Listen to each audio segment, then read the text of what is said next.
Al,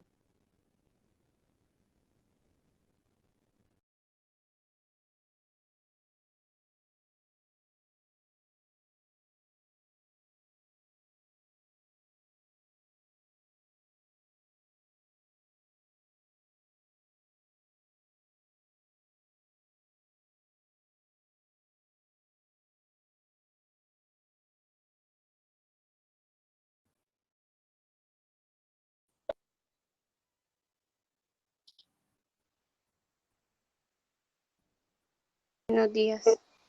Hoy Buenos vamos días. a trabajar el taller 9 de filosofía. ¿Listo?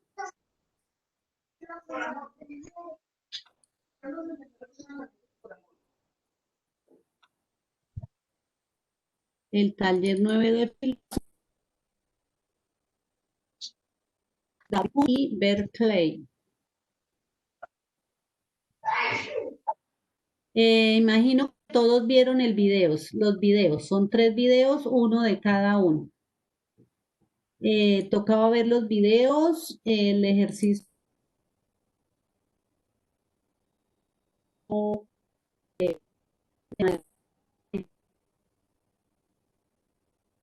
Ay, ahora se me perdió. Bien. Entonces, quisiera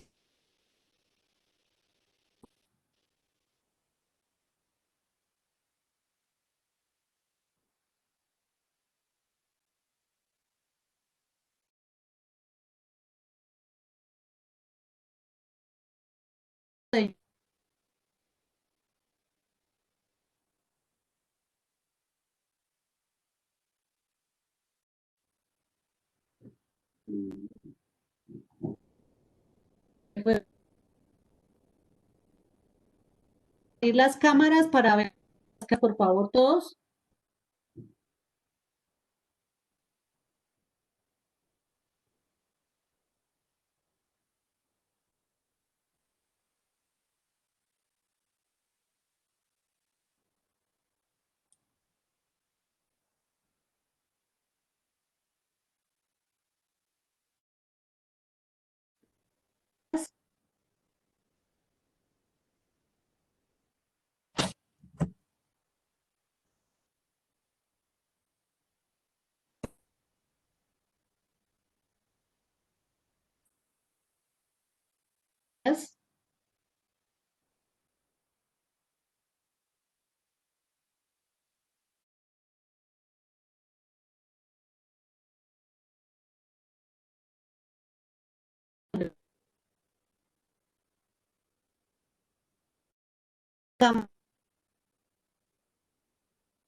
Profe, no se le escucha casi.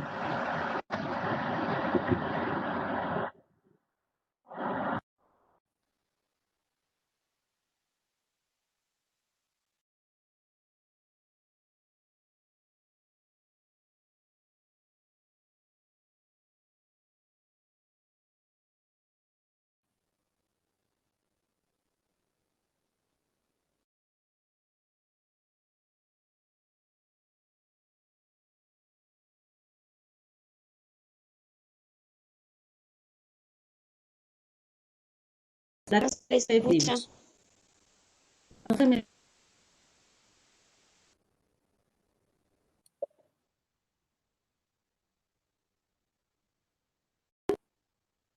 ¿me escuchan?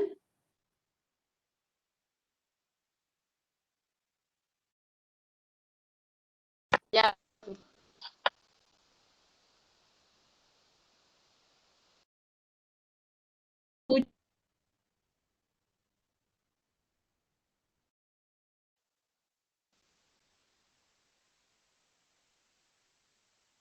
Escuchan.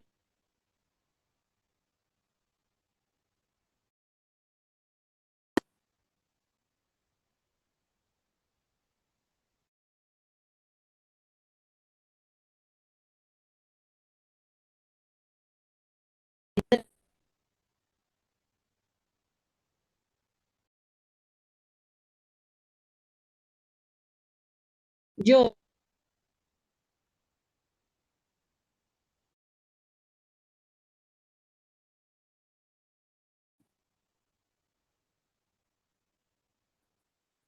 durante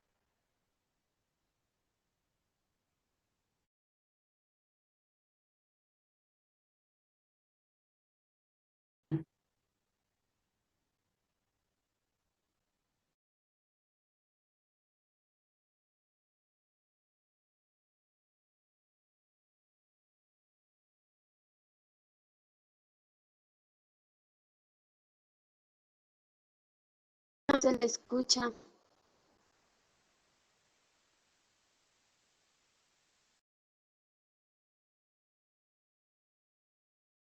Chao.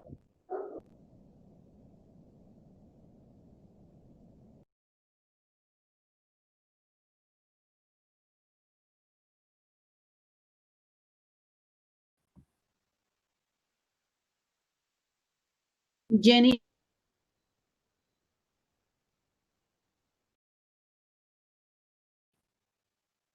Ahora,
Vamos a comenzar a estudiar la filosofía de John Locke. John Locke ¿están es viendo la pantalla? considerado uno de los filósofos más importantes del empirismo, corriente filosófica de la filosofía moderna que recordemos ponía fe ciega en la experiencia a la hora de conocer, y también es considerado el padre del liberalismo inglés.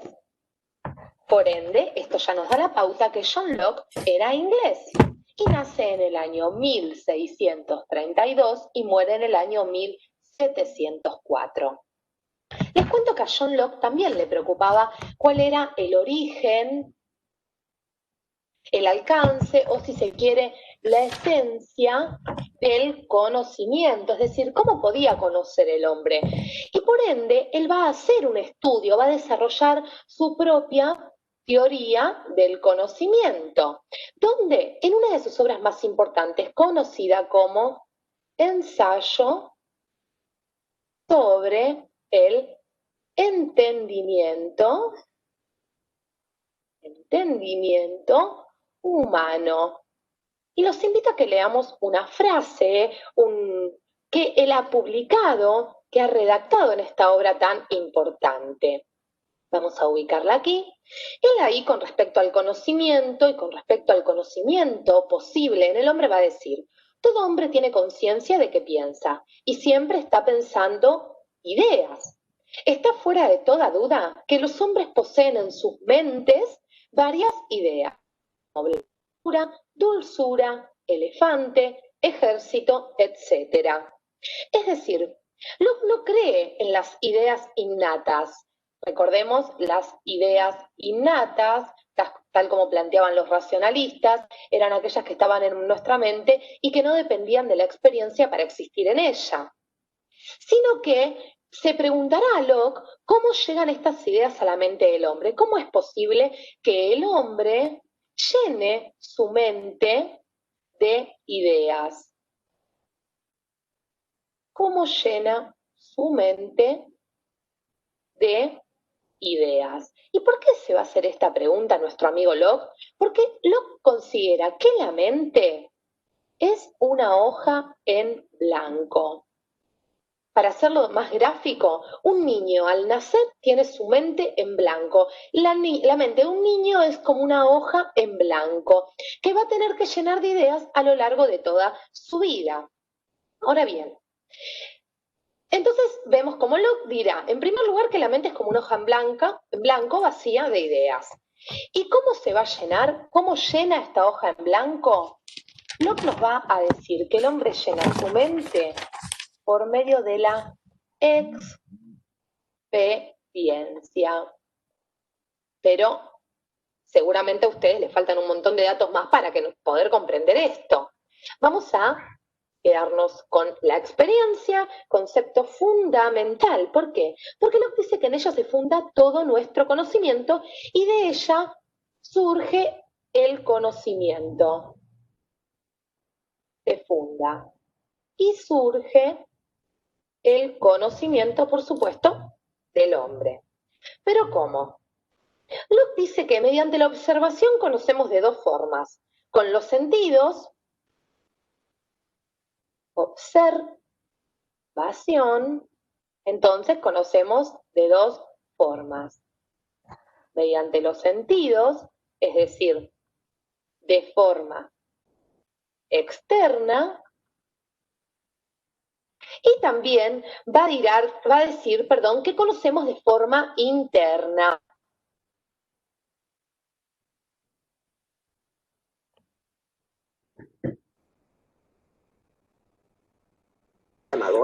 Acabo de crear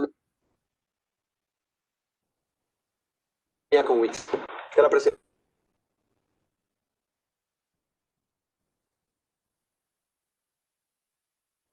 De forma interna. ¿Y cómo conocemos de forma interna? Él dice, mediante o gracias a diferentes operaciones de nuestra mente. Gracias a diferentes operaciones que realiza nuestra mente. De nuestra mente. Es decir, reflexionando sobre aquello que conocemos gracias a los sentidos. Reflexionando. Muy bien, pero vamos a estudiar un poquito esto nuevamente. Estas son dos operaciones de la mente, va a decir. Nosotros tenemos si se quiere, una operación externa, la de conocer por medio de la experiencia, por medio de los sentidos, y otra forma interna o por medio de la experiencia interna que poseemos, que conocemos gracias a diferentes operaciones de nuestra mente. Entonces, tenemos dos formas de conocer, una interna y otra externa. Primero, nos va a decir Locke, nuestros sentidos conocen los objetos, las cosas particulares y sensibles del mundo, por ejemplo, una mesa. Es decir, esto llega a mi mente gracias a las percepciones sensibles de acuerdo a cómo éstas me afecten. Así, por ejemplo, yo obtengo la idea de madera, marrón, dura, al conocer una mesa, gracias a la ayuda de mis sentidos, de estas percepciones sensibles que yo tengo cuando conozco, por ejemplo, una mesa, como decíamos. Este conocimiento por medio de los sentidos, Locke lo llama sensación. Sensación. Pero nos falta una segunda forma de conocer, esta forma interna. Y otra fuente de conocimiento, dirá Locke, con lo que la experiencia abastece nuestra mente de ideas, es la percepción de las operaciones de nuestra mente, por supuesto, dentro de nosotros, estas diferentes operaciones que realiza nuestra mente. Operaciones que se aplican a las ideas que en un primer momento fueron captadas, como decíamos, por nuestros sentidos. Y gracias a esto, nos dice nuestro amigo Locke, nosotros podemos formar ideas que no dependen de lo sensible, es decir, de la sensación, pero sí de las operaciones de nuestra mente, como por ejemplo, podemos dudar, desear, razonar, conocer, es decir, reflexionar. Esto procede de lo que Locke llamó sentido interno. Sentido interno, es decir, la segunda forma de conocimiento va a ser la reflexión. Vamos a ver qué nos decía él, les voy a leer un poquito lo que nos decía él en su ensayo sobre el entendimiento humano. Él ahí nos decía que la reflexión es la comprensión que posee la mente de sus propias operaciones. La reflexión, entonces, es la comprensión que posee la mente, es decir, la mente de cada uno de nosotros, sobre sus propias operaciones, sobre sus propias operaciones. Pero sigamos aún más, por cuya razón también obtenemos ideas. Entonces, Locke va a decir, y esto es fundamental, no puede haber reflexión si no hay sensación. Debe haber como condición sensación. Yo no puedo reflexionar sobre aquello que no conozco. ¿Y cómo conocemos? Por medio de la experiencia. No, a veces se lleva. Es decir, por medio de los sentidos. Recordemos que las cosas del mundo exterior nos afectan a nosotros. Ahora bien, Locke va también a decirnos lo siguiente, y prestemos mucha atención. Él dice, examine cada uno de sus propios pensamientos e investiga atentamente su entendimiento. El que considera atentamente el estado de un niño, pensemos en un niño que recién nace, hallará pocas razones para imaginarlo lleno de ideas, que constituyen el material de su conocimiento futuro. Entonces, lo que nos quiere decir Locke es que el niño no posee muchas ideas, no posee ninguna idea apenas nace. Por ende, Locke va a afirmar que el hombre llega a concebir o a llenar su mente de ideas gradualmente. Es decir, lo que nos está diciendo Locke es que el conocimiento es gradual. Es decir, yo tengo más ideas cuando tengo más experiencia. Dana, apague el Porque micrófono. gracias a la experiencia yo puedo conocer y llenar mi mente de ideas. Entonces, ¿cuándo un hombre comienza a tener ideas? Cuando tiene la primera sensación. Esto es básicamente entonces la filosofía de John Locke. Es pensar la mente como una hoja en blanco que se sirve de la experiencia para poder conocer las cosas y de las reflexiones, las diferentes operaciones de la mente para poder reflexionar sobre estas percepciones sensibles y construir las ideas. Bien, de acuerdo al video de John Locke, ¿qué podemos aprender para la vida de este famoso filósofo? Freire.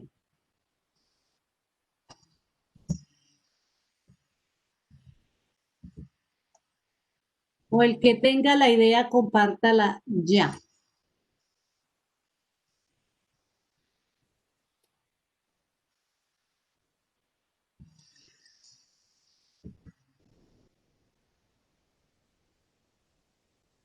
No escucho.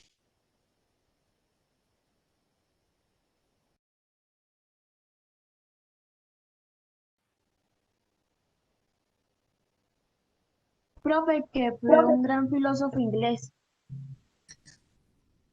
Profe, que uno llena la mente por mucha experiencia.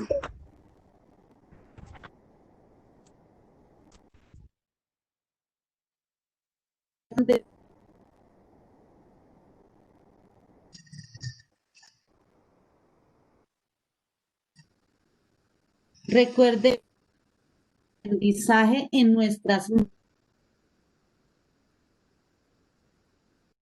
memorias y hacen el trabajo por allá en Word. Esa para saber qué les quedó de haber la clase antes, sino la descripción.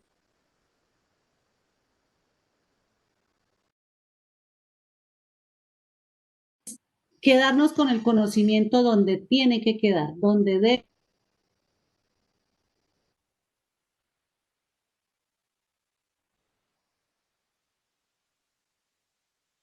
Vamos a ver de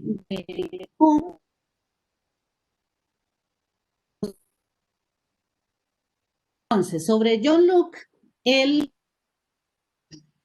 eh,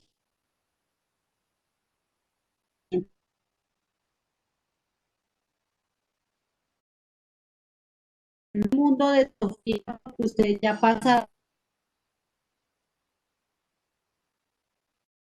en la primera parte, vemos a Platón.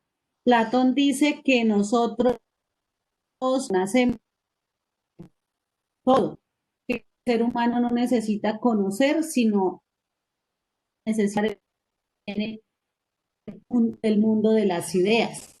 Para él, el alma ya viene con el conocimiento y se deposita en el cuerpo a desarrollar las ideas. Y para Aristóteles, que fue discípulo de Platón, es todo lo contrario. Él no acepta esa teoría de Platón y él dice que no, que nosotros cuando nacemos no sabemos nada.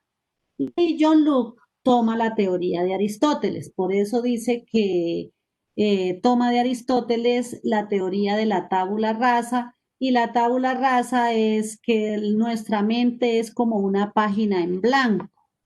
Y John Locke dice que el hombre llena su mente por medio de las experiencias. Eso nos lo enseñó el video.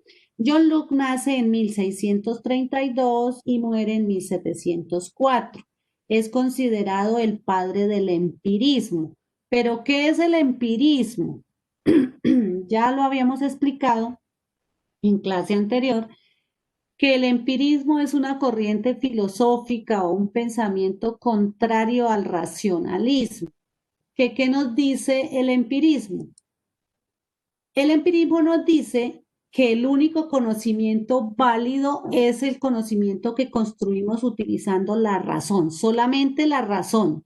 El racionalismo, el racionalismo nos dice que el único conocimiento válido es el que construimos utilizando la razón, mientras que el empirismo nos dice que el único conocimiento válido es el que construimos utilizando los sentidos, o sea, teniendo las experiencias, viviendo la experiencia. Y John Locke está de acuerdo con eso. Él dice que, incluso en la última partecita dice que se comienza a tener ideas cuando se tiene la primera sensación. Entonces, que el niño, a partir de la primera sensación, empieza a construir ideas. Entonces, por ejemplo, él, cuando la madre le acerca su pecho para darle tetica, él siente la sensación del calor. Entonces aprende que la madre es caliente y que si se aleja, él siente frío y por eso él llora para tenerla cerca.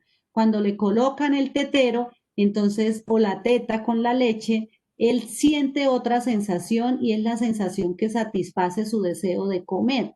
Y así sucesivamente, cuando él ya empieza a diferenciar los colores y le acercan cositas de colores, por eso los papás le hacen móviles a los niños, que son esas cositas que cuelgan con muñequitos de trapo o de plástico flexible, de colores vivos, para que el niño también tenga nuevas sensaciones. Con cada color el niño va a tener una sensación diferente.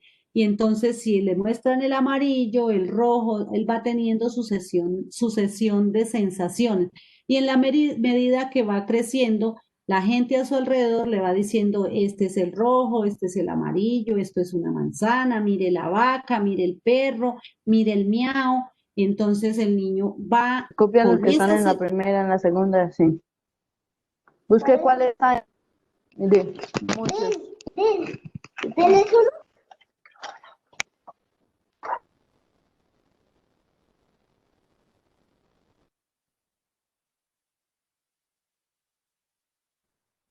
¿Ya puedo continuar? Bien, entonces dice que el empirismo es eso, el que nos permite, el que nos dice que el conocimiento se puede construir gracias a la experiencia, que en ella se funda el conocimiento. ¿Y cómo lo logramos?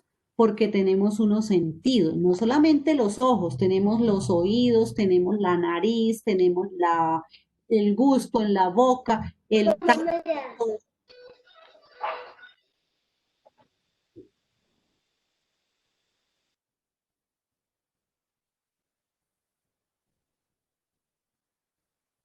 ¿Quién está interfiriendo en la clase? Bueno, ahora que les pregunte, por favor, no se me quedan callados. Y entonces dice John Locke que los sentidos nos permiten desarrollar la observación o hacer una observación de forma externa. Y entonces con los sentidos recogemos la información del exterior. Esa es la observación externa. Y con esa información, entonces lo que hacemos es unas operaciones en la mente que nos permite construir de forma interna y que de forma interna lo que hacemos es reflexionar sobre aquello que conocemos gracias a nuestros sentidos. El pensamiento de John Locke es muy bonito porque es muy fácil de entender y que entonces esas operaciones que hacemos en nuestra mente es lo que se llaman las reflexiones, pero que las reflexiones, para poder hacer reflexiones necesitamos de las sensaciones que son las que nos permiten nuestros sentidos. Con los sentidos recogemos sensaciones, listo, y eso es externo. Con ellas, entonces, construimos las percepciones. Por eso le dice, bueno, ¿y ahora qué percepción tiene usted del color? Entonces depende de lo que haya visto. Entonces, con las sensaciones y las percepciones construimos ideas. Y todo ese proceso es lo que se llaman reflexiones.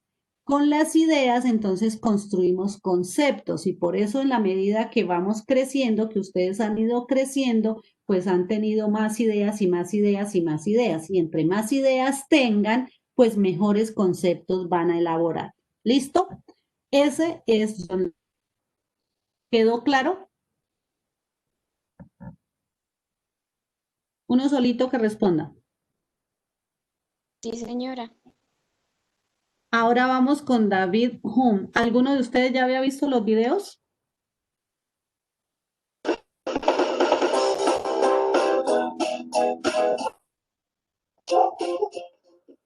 David Hume, siglo XVIII. David Hume nació en Edimburgo. Desde joven estudió filosofía apasionadamente. Sus padres le dijeron que tenía que ser abogado y él se negó. Prefirió estudiar filosofía, que mola muchísimo más. Con tan solo 27 años ya había escrito su obra maestra, Tratado sobre la naturaleza humana, para que luego digan que no se puede ser joven y sabio. A pesar de ser un genio y tener unas ideas brillantes, fue excluido de muchos ambientes académicos por sus ideas escépticas y próximas al ateísmo. Teoría del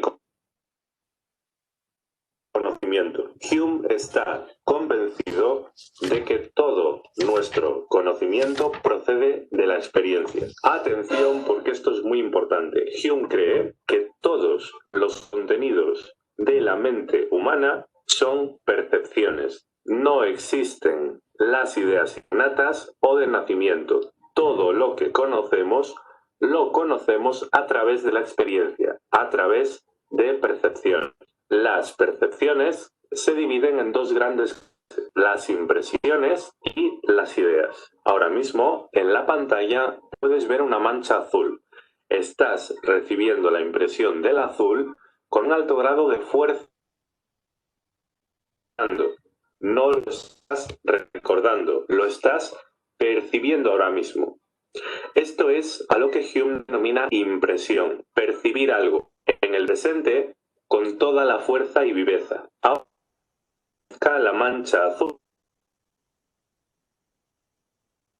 en tu mente, estás generando una idea del color azul, pero no lo estás percibiendo con la misma fuerza y viveza que antes. Ahora mismo ya no estás la impresión del azul, sino que estás generando una idea. La idea tiene menos fuerza y viveza que la impresión. Mientras que la impresión es del presente, la idea es del pasado. Hume está convencido de que la idea es dependiente.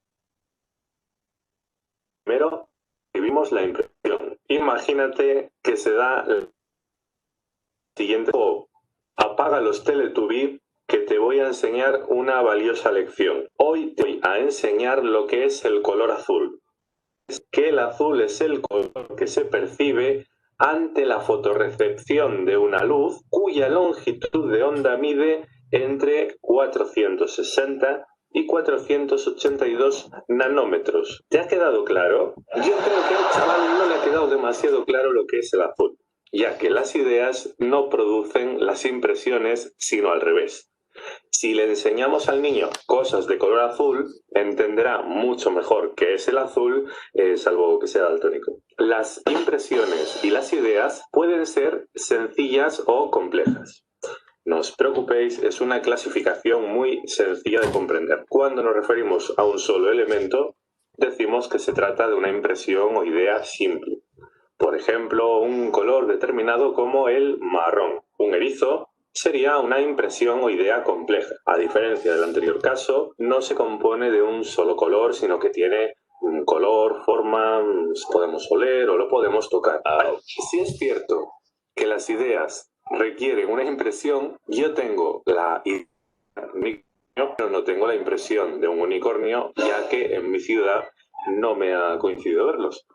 ¿Cómo lo explica Hume esto? Pues muy sencillo, porque además de la facultad de la memoria, que reproduce las ideas, poseemos otra facultad que es la de la imaginación. Gracias a la imaginación podemos variar o combinar de diversas formas las ideas. La teoría más famosa y revolucionaria de Hume es su crítica a la causalidad necesaria. Para explicarlo vamos a llamar a los científicos del mundo. Científicos del mundo, dejad un momento lo que estáis haciendo y venid al canal, que os vamos a hacer un par de preguntas. Vosotros os dedicáis a observar hechos. Por ejemplo, que la Tierra gira sobre sí misma y también gira alrededor del Sol. Que el agua, cuando nos encontramos al nivel del mar, hierve a 100 grados centígrados. O que si soltamos un objeto, este se cae al suelo debido a la atracción gravitatoria. Pregunta para vosotros: ¿cómo podéis estar totalmente seguros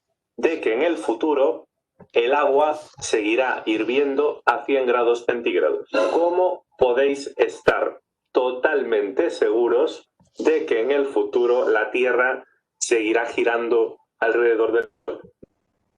Los se miran los unos a los otros con inseguridad y responden titubeando, como hasta ahora. Por costumbre, las cosas han sido así, vamos a tener fe y vamos a esperar que sigan siendo así. Hume se da cuenta de que no tenemos impresiones del futuro, no tenemos experiencia del futuro y por tanto tampoco tenemos certeza de qué es lo que va a suceder en el futuro. Como mucho tenemos una creencia. Ciencia fundamenta todas sus proposiciones referentes al futuro en la costumbre. ¿Por qué el agua va a seguir hirviendo a 100 grados? ¿Cómo?